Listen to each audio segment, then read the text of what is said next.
I'd like to say this at the end of what I'm going to say. There's an Afrikaans saying, "Spyt kom altyd te laat."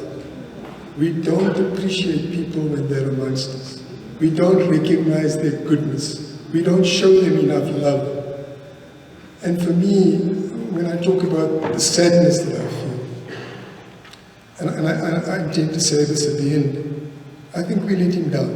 Because at this time of the pandemic, time of isolation, I don't know that we know enough how people feel isolated and alone.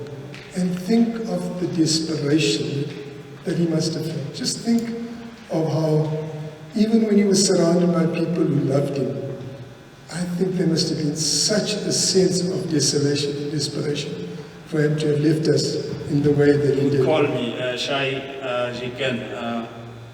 Just my advocate. Je moet my kom help. Every little thing we started, and we became friends, and politically, that's when we started realizing that we are the same. He's an elder in MK, and I was one of the young, if I can be honest and say, the last of the crop of MK recruits. I know how much Comrade Alfred loved the family, especially the children. I know him personally in the early 80s. I was still this tiny little girl.